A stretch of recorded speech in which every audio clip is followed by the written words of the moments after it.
Boa noite. Oi, pessoal. Boa noite para todo mundo. Hoje a nossa live azul super especial. Hoje o nosso convidado, Dr. Enan Rezende, médico autista, e já está aqui o doutor.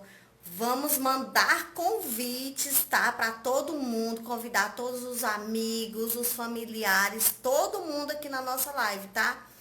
Clica aqui no aviãozinho que está aqui embaixo e já envia para os amigos, para familiares de crianças com autismo, de pessoas com autismo, para profissionais, todo mundo que você conheça, para vir participar aqui da nossa live, porque hoje está para lá de especial.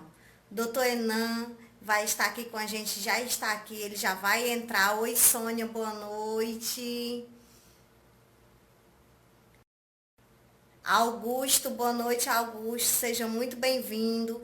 E vamos chamar os amigos, vamos convidar todo mundo. Doutor Enan Rezende aqui na nossa live azul para falar um pouquinho sobre os desafios no autismo.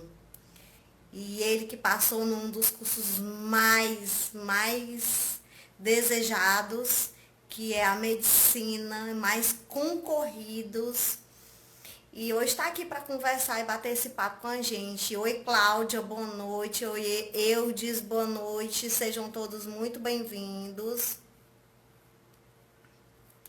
Doutor Enan já está aqui com a gente.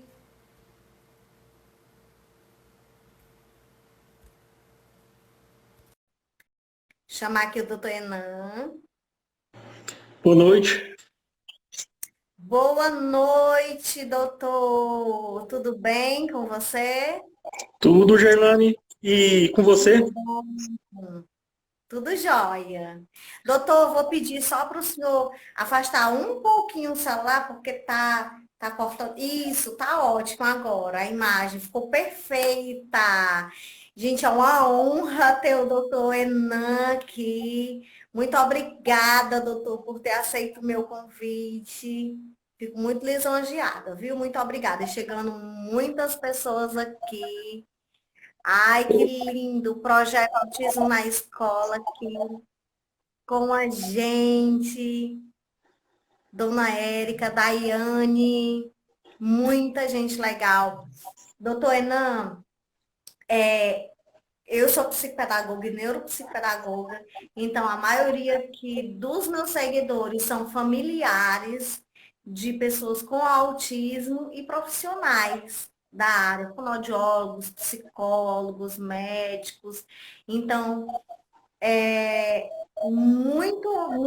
muitas pessoas me pediram para fazer a live azul esse mês de abril e eu não podia deixar de tê-la aqui conosco.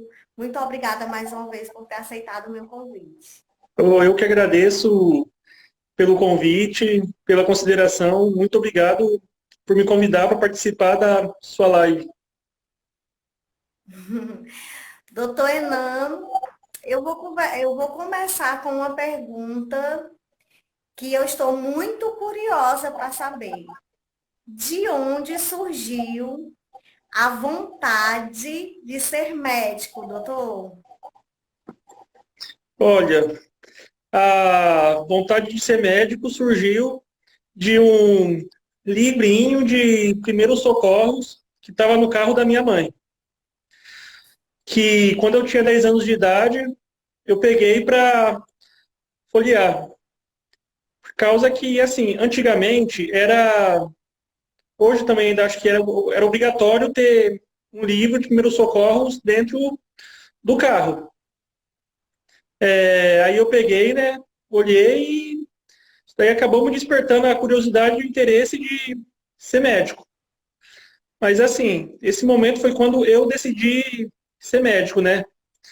Só que, assim, quando eu tinha 7 anos de idade, meu pai, né, faleceu num trágico acidente de carro, né? É, veio a sofrer traumatismo crânioencefálico, né?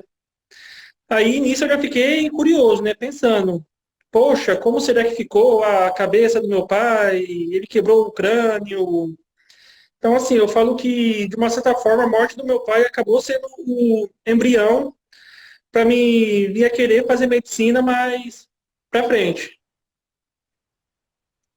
Então a vontade, na verdade, despertou muito mais daí, né? Uhum. E você tinha quantos aninhos quando você disse assim, eu quero ser médico, eu Eu quero tinha um 10. dia fazer medicina?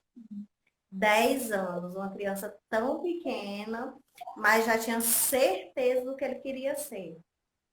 Uhum. Renan, falando em criança e nessa parte escolar, me fale um pouquinho dos desafios que você teve na parte pedagógica, das principais dificuldades que você teve na escola.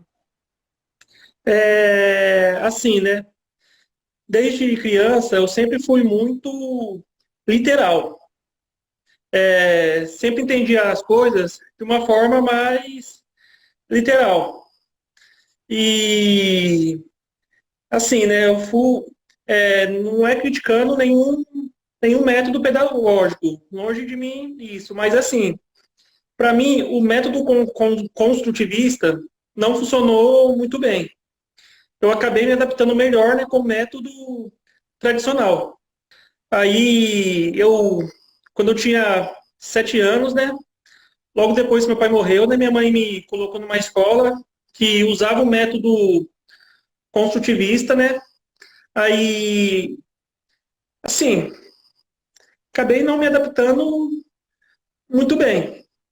É, e foi daí que a professora da minha sala falou para minha mãe que eu não seria alfabetizado.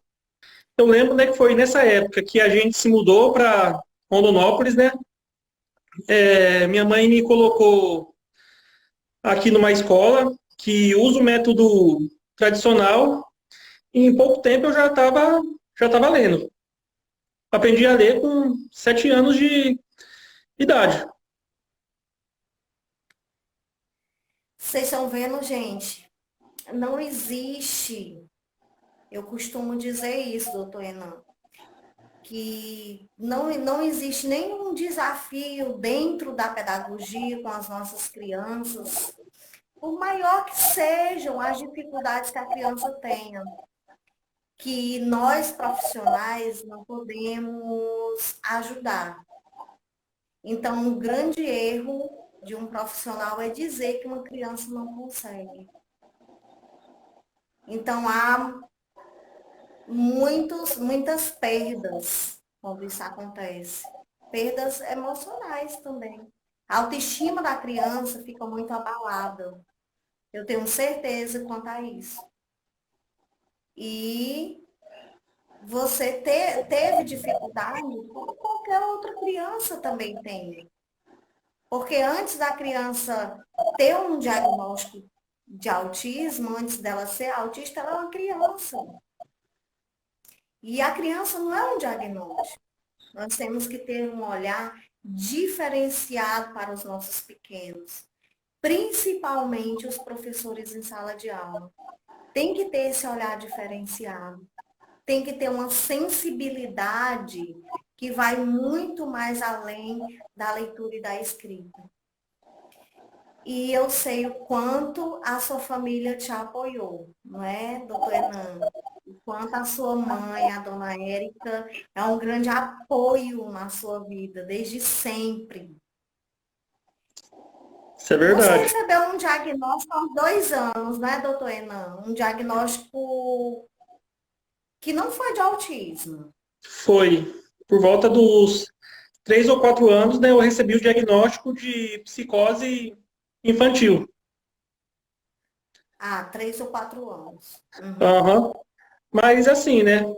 Desde muito pequeno, minha mãe sempre me estimulou, sempre me incentivou. É, eu tenho guardado, encadernado comigo, desenho meu de quando eu tinha 3, 4 anos de idade, atividades escolares também, tudo que minha mãe guardou. Ah, eu quero ver. E eu sei de um hobby de um hobby que você tem, doutor. Eu quero ver, pode mostrar. Que está Hum, todo mundo muito curioso aqui, muitas mensagens, todo mundo comentando aqui, muitos comentários. Isso daqui são desenhos, né, que eu fazia quando eu era criança, que minha mãe encadernou. E assim, Uhum. esses daqui são um monte de. Não sei se dá para ver direito por causa da luz, Tá, mas dá basicamente um para monte ver. de rabisco. De quando eu era criança. A paixão pelo desenho já vinha desde a infância? Sim, desde a infância. Desde sempre? Sempre Uhum. você gostou de desenhar? Gente, Aham. o doutor, além de ser essa pessoa incrível, tá? Obrigado. Muito inteligente. Ele tem um talento incrível, além do talento da medicina, tá? Doutor, inclusive, eu quero saber se eu tenho algum desenho, que se você tem algum desenho aí seu de agora para mostrar para a gente, ou eu vou deixar aqui, quem ainda não segue o doutor Enan, eu vou deixar o perfil dele aqui no meu Stories, para você entrar lá, seguir o doutor Enan, para que você veja as artes do doutor Enan. Gente, os desenhos lindos, perfeitos. Fale um pouquinho para a gente, doutor. Assim, se me perguntarem quando que eu comecei a desenhar, eu não saberia dizer. Porque eu acho que desde quando eu me entendo por gente, eu já gostava de desenhar. E assim, o desenho, para mim, tem sido uma válvula de escape. É, é o que eu tenho usado para me acalmar, para me tranquilizar. É o que me tem feito feliz. Eu tenho sido feliz desenhando. O desenho tem me ajudado. É, eu gosto, e assim, dos desenhos, o que eu mais gosto de fazer é rosto. Eu Gosto muito de vi desenhar rosto. Vi muitas personalidades lá no seu feed, coisas lindíssimas, lindos, cada um mais lindo que o outro. Fiquei encantada com esse seu talento inato pelo desenho, pela pintura. Não sei se dá para Gente, ver. vocês conseguem ver? Olha só, todos esses desenhos são do Doutor Enan. Olha só, que Esses desenhos, né? arte! Eles estão no livro, né, que eu vou lançar. Quando será lançado o livro, doutor? É, na verdade, era para o lançamento ter sido dia 4 de abril. Só que devido ao coronavírus, né, e ao risco de disseminação, a gente acabou adiando por um tempo a determinar ainda. Uhum, Então, estamos uhum. esperando as E coisas se quando... acalmarem, o surto acabar para lançar. Mas esse daqui se chama Expressamente. É um conjunto das minhas ideias, né? Tem Uhum. poesias. Poesia tem sido uma das minhas paixões também. Inclusive, eu incentivo todos vocês a escreverem poesias. Não é difícil. Algumas vezes parece que é, mas não é e ajuda bastante. E quando você for lançar o seu livro, doutor, eu quero muito tê-lo aqui novamente na nossa live na semana de lançamento, tá? Vamos combinar, porque todo mundo quer muito ver o doutor Enan aqui na nossa live de novo. Opa, com Doutor, certeza. voltando um pouquinho a sua infância, porque tem muita gente perguntando aqui, mães, perguntando, fala um pouco sobre a sua infância, sobre os seus desafios, um pouco das suas dificuldades. É, Dificuldades interpessoais, doutor, de amizades na infância. Você tinha?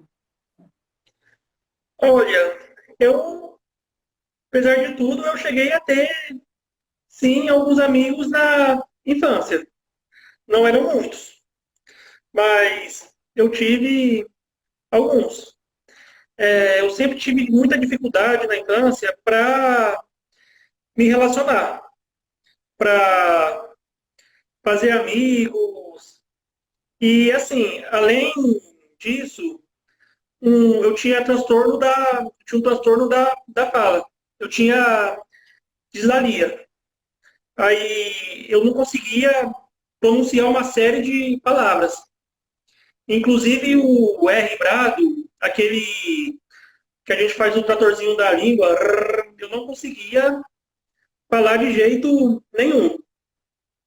Ou seja, o pessoal zombava de mim porque eu não conseguia falar arara. E assim, por causa, por causa disso, né, por ter sido uma criança introspectiva, ter dificuldade na fala, é, muita gente achava que eu tinha problema, que eu era louco. É, eu ouvi muito essa palavra na infância. E assim, aí por causa disso, às vezes alguns coleguinhas me excluíam das brincadeiras, não estava para brincar todo mundo, não me deixava entrar. Gente, às vezes, é, falando para os pais aqui, né? Uma criança autista que aparenta ser introspectiva, ela não quer ficar sozinha. Ela também quer se relacionar, só que muitas vezes não sabe como. Como foi o meu caso. E aí tá, é aí que entra o apoio da família, é aí que entra o papel do professor, da professora na escola.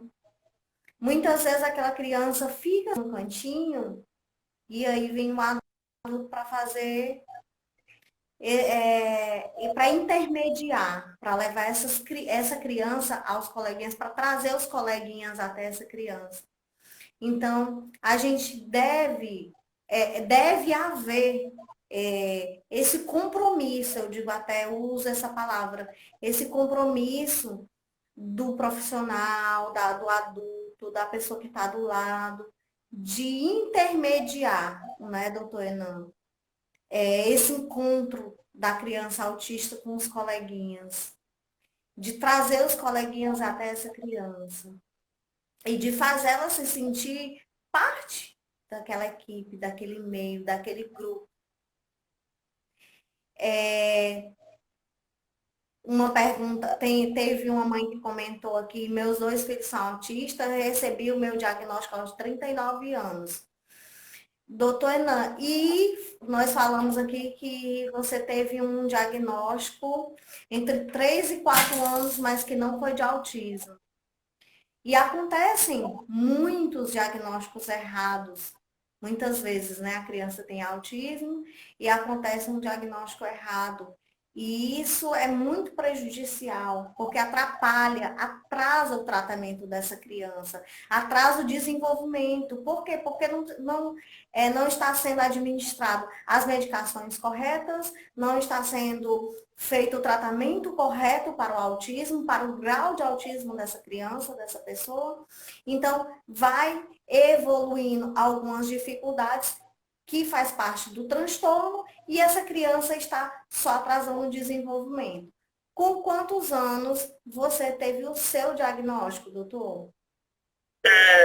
O meu diagnóstico médico foi aos 19 anos de idade. Mas com 18 anos, eu já tinha praticamente certeza que eu era autista. Por causa que eu tenho uma irmã, né, que é autista de grau mais severo. Aí, nisso, né, minha mãe, ela começou a participar, fazer vários cursos, participar de congressos, até que ela chegou para mim, né, e comentou: eu acho que você é autista leve. Eu acho que você é Asperger. Asperger, que era o antigo termo, né? Agora mudou. Sim, o Aí, síndrome de Asperger, que a gente chamava, e agora nós chamamos de autista leve, autista leve. autista 1, grau 1. Aí eu fui estudar e ler a respeito. E assim, quando eu fui estudar a respeito, eu me vi. Eu me encontrei. É incrível, gente, como no Brasil nós ainda temos muito pouco esclarecimento sobre autismo. Por isso que nós batemos tanto nessa tecla de esclarecimento, enquanto mais informação, melhor. Porque muitas vezes há o preconceito, mas muitas vezes também a falta de conhecimento, não é, doutor? Há muita falta de informação, por incrível que pareça. Há muita falta de informação ainda sobre o autismo. E a gente percebe quanto os nossos jovens, falando dos adolescentes, falando dos jovens autistas, autistas, as poucas oportunidades de trabalhos que os nossos jovens autistas têm. Por falta de tratamento adequado, não é mesmo, doutor? Isso Por é muita falta de verdade. informação, de conhecimento, e tudo, como você mesmo disse, começa lá na infância, lá atrás, lá na escola, a maneira correta de se ensinar uma criança com autismo. Como é que eu vou ensinar a ler e a escrever essa criança? Como é que eu vou ensinar os valores? Como é que eu... São tantas coisas que há o que há falta de informação, a falta de conhecimento do profissional, impede um bom desenvolvimento para essa criança. Isso é verdade, né? Infelizmente, o preconceito é uma realidade da nossa sociedade. Só que, assim, é como você mesmo disse, muitas vezes o preconceito existe justamente pela falta de informação. É, não que as pessoas assim sejam ruins, sejam más, só que porque não conhecem. E quando passam a conhecer, elas mudam suas atitudes, seus hábitos, né, frente à pessoa com autismo. Exatamente. E por isso mesmo que eu sei que você foi uma inspiração para a dona Érica, Muito né? obrigado. Uma mãezona, uma mãe maravilhosa, a mãe do doutor Enan. Tive o prazer de conversar com ela, com a dona Érica. E ela tem um projeto lindo, maravilhoso, inspirado no filhão. É o projeto Autismo na Escola, gente. Fala um pouquinho para mim, para a nossa audiência, doutor. Como é esse projeto? Projeto Autismo na Escola. É, na verdade, né, foi um projeto que começou a partir de um dia trágico na nossa vida, que foi o dia 24 de dezembro de 2016, né? Quando na minha faculdade, né, foram separar os grupos de internato, né? Aí, em dois grupos, né, que eu ia ficar, tinha pessoas que não me queria nele, né, porque não me queria neles porque não sabiam como iriam lidar comigo, né? Pelo fato de eu ser autista. No entanto, depois acabou dando tudo certo, graças a Deus. Mas assim, foi a partir desse dia, né, que minha mãe viu. Não, alguma coisa tem que ser feito. É, crianças não têm que passar pelo que meu filho passou. Aí foi aí que ela começou a escrever sobre o projeto Autismo da escola, né? É, só mostrar aqui um pouquinho a logo do projeto. Nossa, gente, que linda é essa camiseta. Doutor Enan, com a camiseta do projeto, o projeto Autismo na Escola, da dona Érica, mamãe dele, Aí, idealizado por ela e inspirado por ele. aí é um projeto, né, onde a minha mãe vai nas escolas, né, junto com o meu padrasto, Célio Barbieri, e, assim, ensina as crianças sobre o autismo, de uma maneira bem lúdica e descontraído, com brincadeiras, com atividades, e também acaba conscientizando os professores, né? E assim, os resultados têm sido maravilhosos. Ai, que Professores bom. que dão depoimento falando, mas antes eu não conhecia, eu não entendia por que que meu aluno agia dessa forma, agora eu já compreendo. Isso tem sido fantástico. Um ganho. Um ganho para todos nós, na verdade. Porque é exatamente isso que a gente estava falando. É a partir do conhecimento, da informação, que tudo muda, né, doutor? Muita coisa muda, tanto na cabecinha das crianças quanto dos profissionais. Muita coisa é mudada. E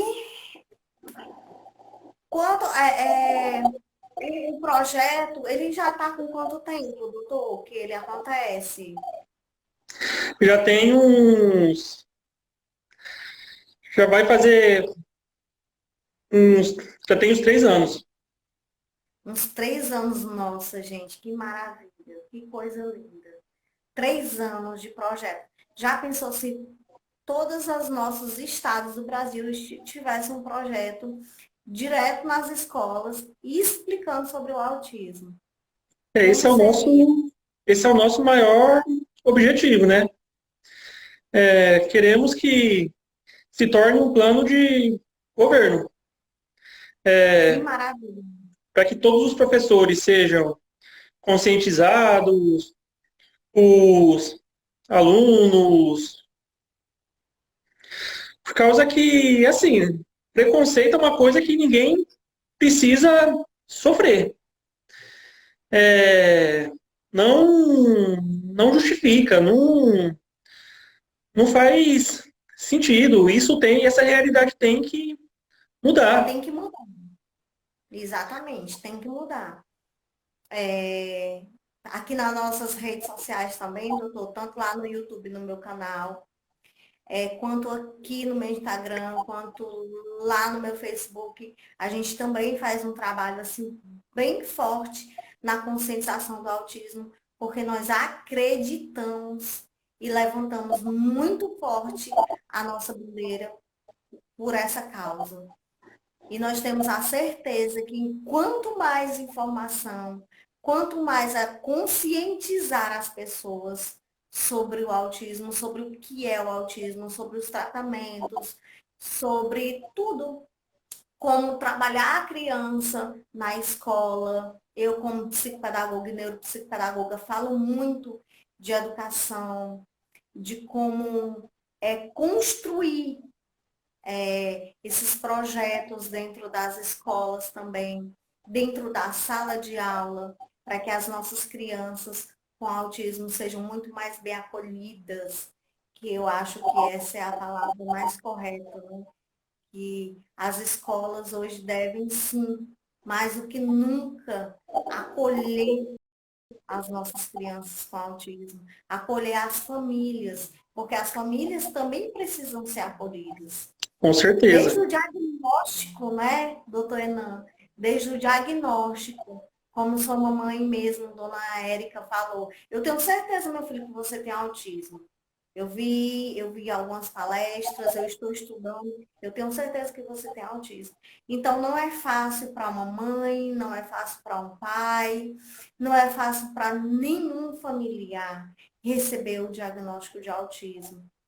Então, que nós profissionais sejamos muito mais sensíveis a essa causa, muito mais sensíveis às nossas crianças com autismo e muito mais sensíveis também aos pais e aos familiares das nossas crianças. E nós estamos aqui para esclarecer muito mais, para informar muito mais, para que um dia a gente tenha no nosso país inteiro, em todos os estados, em todas as escolas, o projeto Autistas na Escola, não é, doutor Enan? Com certeza. É, é o que mais queremos. É o que mais queremos, é o que mais desejamos. Bom, gente, muitos comentários aqui, muitos, quais as dificuldades na adolescência, tem uma mãe perguntando. Vou passar agora as perguntinhas para vocês, tá? Doutor Enan, quais as principais dificuldades você teve na adolescência? É, na adolescência, também foi para interagir. Foi para interagir, foi para me socializar, é, mas assim, não foi uma fase de sem amigos. Eu tive também alguns amigos na adolescência. Só que é assim, né? Algumas pessoas não entendiam o meu jeito, minha maneira de ser, minha forma de pensar, De agir. de agir, por causa que, assim, né? Eu sempre tive muitos hiperfocos. É, eu sempre, porque, por exemplo, né, geralmente muitos autistas acabam tendo um hiperfoco por alguma coisa. Aí foca em alguma coisa e quer estudar ou falar só sobre aquilo. E aí, uma coisa que eu não tinha também era o controle inibitório. Ou seja, eu começava a falar, não sabia se estava incomodando a pessoa, se não estava incomodando. É, às vezes falava até sem pensar. Eu não tinha tanto esse controle inibitório. Isso me atrapalhou um pouco na adolescência. Às vezes eu começava a falar nos meus hiperfocos e não parava. É, e assim, né? E na minha adolescência, nas salas de aula, né? Eu quase sempre eu não olhava diretamente para o professor. Ou eu olhava para a parede, olhava para cima.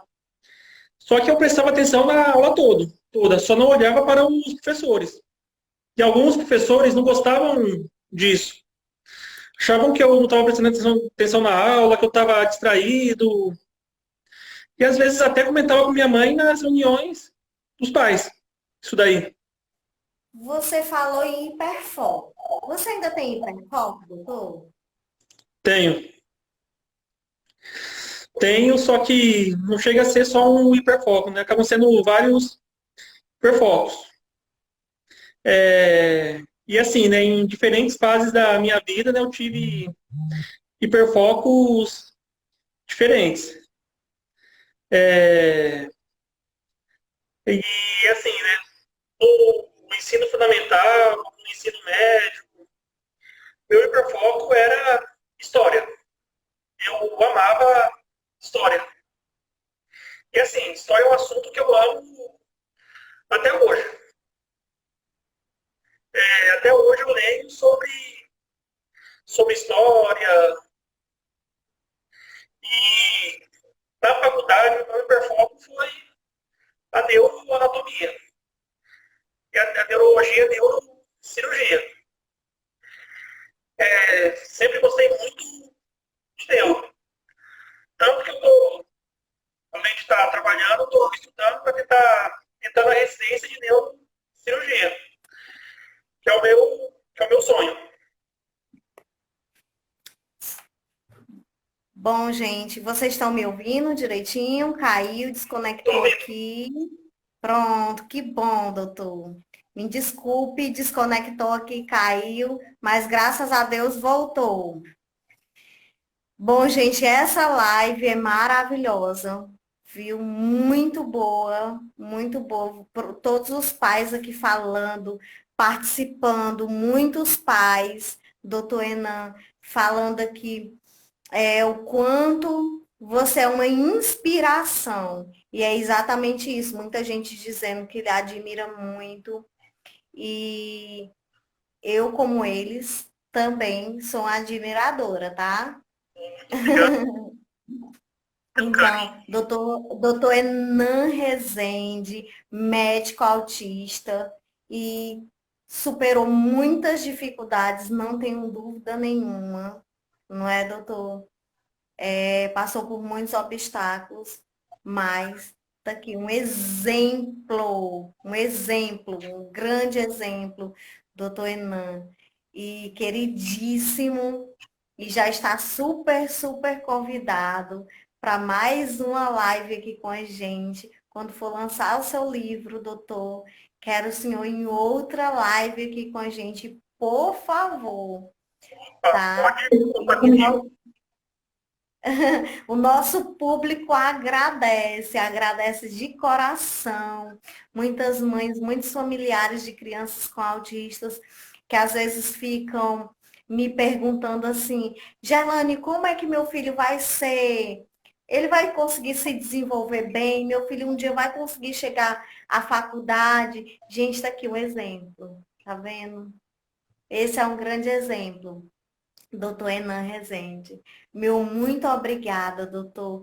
Gente, vocês têm mais alguma pergunta para fazer para o doutor? Já está todo mundo agradecendo, deixando coraçãozinho, doutor. E eu quero agradecer mais uma vez. Gratidão por você ter aceitado o meu convite. Assim que eu chamei o doutor Enan, vamos fazer uma live comigo. Venha participar da minha live azul. E na mesma hora o doutor Enan aceitou. Muito atencioso, muito obrigada. Gratidão, doutor, por ter compartilhado um pouquinho aqui da sua vida com a gente, com todos que estão aqui. Eu que agradeço, foi uma grande honra para mim poder participar da sua live e parabéns pelo seu trabalho. Trabalho que você tem desenvolvido faz toda a diferença. Ai, obrigada, muito obrigada, viu? Gente, vamos ficando por aqui. Queria mais lives, muito mais lives com o doutor Enan, nós vamos ter, viu? Aguardem, tá bom? Pois um abraço enorme, doutor. Gente, muito obrigada a cada um de vocês por terem participado aqui com a gente. Um beijo enorme no coração. Deus abençoe. Tchau. Tchau, Tchau, doutor. tchau. Obrigado, pessoal, por ter assistido a live. Muito obrigado pelo carinho. Um beijo no coração de todo mundo.